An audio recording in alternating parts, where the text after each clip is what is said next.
শিক্ষক শিক্ষিকাগণ এবং আমার প্রাণপ্রিয় ছাত্রছাত্রীরা, আজ মহান বিজয় দিবস। এই বিজয় দিবস এমনিতেই অর্জন হয়নি, এর পেছনে অনেক রক্ত, অনেক ইতিহাস, অনেক ত্যাগ, অনেক ষড়যন্ত্র, অনেক রাহাজানি, অনেক নির্যাতন নিহিত আছে। বাংলাদেশের এই স্বাধীনতা কেন্দ্রিক ষড়যন্ত্র শুরু হয়েছিল 1757 সাল, 1947 সাল। এরই ধারাবাহিকতায় 1952 সাল, 1969 সাল, 1970 সাল, 1971 সাল, এইভাবে অনেক রক্তের বিনিময়ে, অনেক ত্যাগের বিনিময়ে এই স্বাধীনতা অর্জিত হয়েছে। সেটা শুরু হয়েছিল 26 মার্চ, প্রায় 9 মাস যুদ্ধ, ভয়াবহ যুদ্ধ। এই যুদ্ধে বিরোধীকারীরা যেমন দেশের বিরুদ্ধে ষড়যন্ত্র করেছে মারাত্মকভাবে, এই দেশটাকেই চাইনি এরকম কিছু গোষ্ঠী ছিল। এই গোষ্ঠী এখনো বাংলাদেশে আছে। আমার কথা হলো, নতুন কিছু করতে হলে, নতুন কিছু পেতে হলে, নতুন কিছুকে মেনে নিতে হলে পুরাতনকে ভেঙে ফেলতে হবে, পুরাতনকে ভুলে যেতে হবে। ইতিহাসের পাতায় যদি তা গ্রহণীয় হয় গ্রহণ করতে হবে, বর্জনীয় হলে বর্জন করতে হবে। আমরা নতুন জুতা পরলে পুরাতন জুতা অবশ্যই পা থেকে খুলতে হবে। আমি আমার বাপের কোলে বসে থাকবো, আমি আমার মায়ের কোলে বসে থাকবো, আর অন্যকে বাপ ডাকবো, এ হতে পারে না। যদি অন্যকে বাপ ডাকে তাহলে সন্তান কুসন্তান। বাংলাদেশে বসে থেকে বাংলাদেশের বিরুদ্ধে কেউ যদি ষড়যন্ত্র করে, এর চাইতে আর কঠিন, নির্মমতা, বেদনাদায়ক কিছু হতে পারে না। শুরু হলো 26 মার্চ, স্বাধীনতা দিবস। সংগ্রাম শুরু হলো, দেশের আবহাওয়ার জন্য তার সংগ্রামে নেমে পড়েছিল। বলা যেতে পারে এদেশে গুটি কয়েক মানুষ নিরাপদ ছাড়া অধিকাংশই মানুষ, সকল মানুষ অনিরাপদে ছিল। এই দেশটাকে একটা গোষ্ঠী ছিল চাইনি। আজকে এ দেশটা তারা তাদের মুঠোর মধ্যে নিতে চায়, পুরাতন জুতা না খুলেই। আমাদের সৃষ্টি হয়েছিল এই বাংলাদেশে অনেক রাজনৈতিক দল, কিছু দল সৃষ্টি হয়েছিল পাকিস্তানে। পাকিস্তান থেকে তারা সরে এসে বাংলাদেশের রাজনীতিতে অংশগ্রহণ করেছে পুরাতন জুতা না খুলেই। আমি ছোট্ট একটি উদাহরণ দিয়ে থাকি সব সময়। সেটা হলো এরকম, পালপুরে একটি মার্কেট তৈরি করা হবে। একদল লোক ওই মার্কেটের বিরোধিতা করতে লাগলো।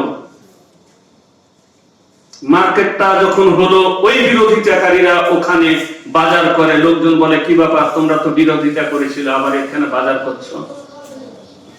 পর্যায়ক্রমে দিন যায়, বছর যায়, বছরের পর বছর গেলে যারা বিরোধিতা করেছিল তারা বলে যে এই মার্কেটের এখন আমরা চেয়ারম্যান হব, সভাপতি হব, কমিটিতে আসব। এটা কি আদৌ সম্ভব? হ্যাঁ, সম্ভব। কান ধরে তোবা করতে হবে, বিরোধিতা করব না।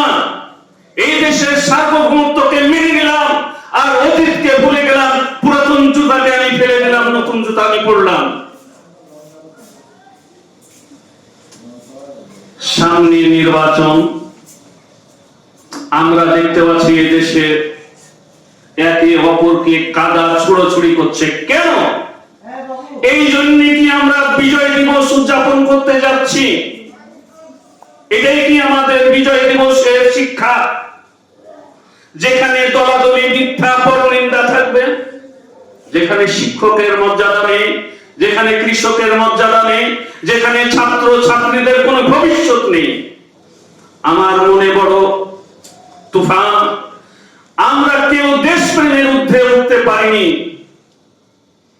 আমরা রাজনীতির দলনীতি হয়ে গেছে, পরিবারতান্ত্রিক রাজনীতি হয়ে গেছে, নেতাতান্ত্রিক রাজনীতি হয়ে গেছে।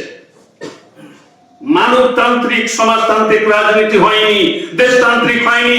আজকে ইরানের মতো একটি দেশ আমেরিকার সাথে পাল্লা দেয়, ইসরায়েলের সাথে পাল্লা দেয়, প্রয়োজন হলে সারা বিশ্বের কুসংস্কারবাদী অন্যায়ের বিরুদ্ধে, সকল নাস্তিকদের বিরুদ্ধে, কাফেরদের বিরুদ্ধে ইরান একাই যুদ্ধ ঘোষণা করলো। মিসাইল ছাড়লো, পেট্রোল বোমা ছাড়লো, আণবিক মহড়া দিল, বিমান আক্রমণ করলো, তছনছ করে দিল ইসরায়েলকে। আমেরিকা কেঁপে উঠলো, যুদ্ধ বিরতি ঘোষণা করলো। বাংলাদেশে পর্যন্ত কি করেছে এই 54 বছরে? এতগুলি স্কুল, এতগুলো কলেজ, এতগুলি ইউনিভার্সিটি, এতগুলি কারিগরি একাডেমি, এতগুলি মাদ্রাসা। হ্যালো, কথা বলছো কেন? এতগুলি কারিগরি বিশ্ববিদ্যালয়, প্রকৌশল বিশ্ববিদ্যালয়, ইঞ্জিনিয়ারিং বিশ্ববিদ্যালয় এখন একটি বন্দর তৈরি করতে পারে না, একটা মেশিন গান তৈরি করতে পারে না, একটা উড়োজাহাজ তৈরি করতে পারে না, একটা পানি জাহাজ তৈরি করতে পারে না। অথচ লজ্জা করে না বেহাইয়ার মতন বাংলাদেশের এই রাজনীতিবিদরা, এই ক্ষমতাশালীরা সিঙ্গাপুরে যায় চিকিৎসা করতে। আমাদের বাংলাদেশের বোধহয় চেয়ে একটু বড় সিঙ্গাপুর।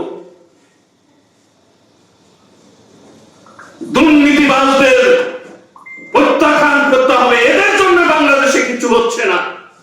বিজয় দিবসে বড় কষ্ট পায়, বড় দুঃখ পায়, বড় বেদনা পায়। আজকে বাংলাদেশ কোনোভাবেই উন্নতি হয়নি। যেটা হয়েছে, টাকা ছাপার মেশিনে টাকা ছাপায়, আর ওই ডলার কিনে, আর ওই সুইজারল্যান্ডে তারা টাকা জমা করে ভোগ করে ছাড়ছে। এদেরকে প্রত্যাখ্যান করতে হবে। সর্বশেষ যেটা কথা, সেটা আপনারাকে বুঝাতে পেরেছি। 54 বছরে কি পেল? শিক্ষকরা তাদের মর্যাদা পেয়েছে, ছাত্র ছাত্রীরা মর্যাদা পেয়েছে, ভবিষ্যৎ পেয়েছে, কৃষকেরা ভবিষ্যৎ পেয়েছে। আমরা কিছুই পাইনি, শুধু পর দ্বারস্থ হয়েছি। আমরাকে যেন বিক্রি করে দিয়েছি। এই বিজয় দিবসের অঙ্গীকার হোক দুর্নীতিমুক্ত বাংলাদেশ। আমাদের স্লোগান হোক নতুন বাংলাদেশ। আমাদের স্লোগান হোক জনতার বাংলাদেশ। আমাদের স্লোগান হোক আসুন বদলে যাই, বদলে দেই। এভাবে কথা শেষ করছি। আসসালামু আলাইকুম ওয়া রাহমাতুল্লাহ।